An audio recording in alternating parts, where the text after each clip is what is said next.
This is the Mount Adams Slouch Hat. As you can see, it's made up of a simple 6-stitch cable and rickrack ribs.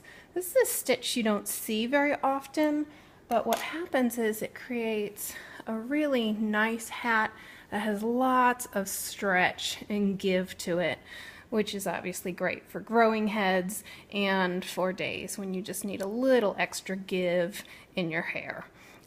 This is a toddler size that's actually made as more of a beanie hat, but here are 2 toddler sizes that are done with plenty of extra space in order to get a little more room in that hat.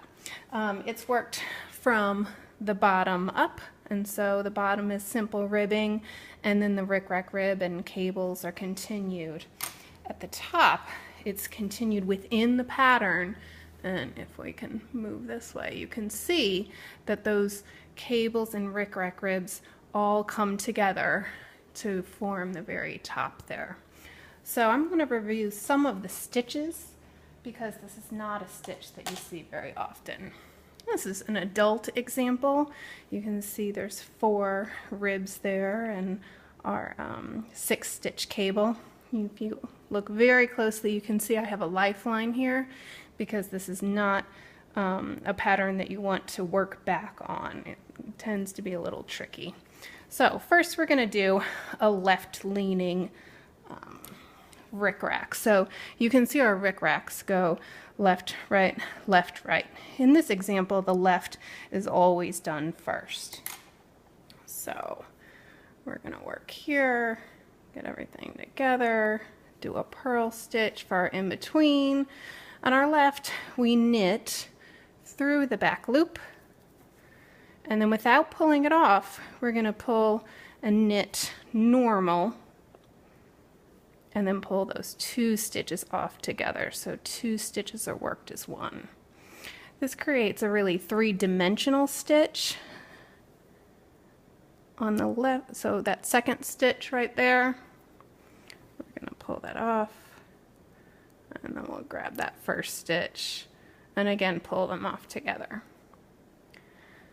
I found for me that that left leaning stitch ends up with a little more extra give, if you will, ends up being a little longer, and so I'll work that left leaning stitch just a little tighter. So here we are again, working that 2nd stitch there in the back, coming around and doing that 1st stitch just normally, pulling them off together. So conveniently, here we are at our row marker, or round marker. We're going to go back around again, and then we're going to do the right leaning stitch. So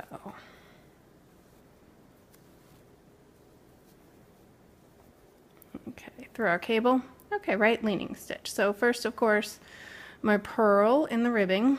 So you can read those stitches and see that what we want to do is a right leaning stitch next. In order to do this stitch, we're going to go into that 2nd stitch, just knit regular. I got my lifeline up in there, that's not going to help. Okay, pull it out just a little bit, give that stitch a little bit more give, and then knit that 1st stitch normal. Again, you're going to pull them off as 1 stitch.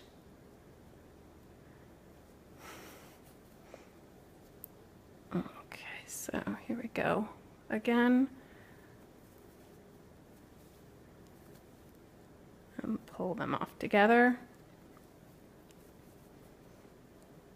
One last time, go in the front, knitting that 2nd stitch first, giving it a little extra tug, and knitting that 1st stitch and pulling them off together. And it's hard to see, but that is going to give us a stitch that leans to the right. As we begin to do our increases, we're going to, the first increase we're going to do involves getting rid of this middle purl stitch. This example is a little baby beanie. It just uses a little bit of the cable and the rickrack rib. Okay, so I'm going to use this, and if I can get all my pieces going here. There we go. Okay, so here we go. This is a left-leaning stitch I want to do, but I want to get rid of this middle purl bump. So I'm actually going to get that second and third stitch and knit those through the back loop. And then I'll knit that first stitch normally and slip it off, okay? So let me work around, if you bear with me, and we'll get to that next side. Do that one more time for you.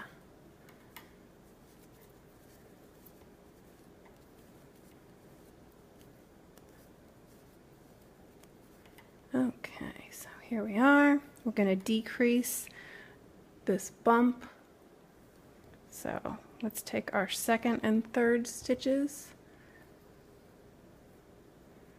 Whoop.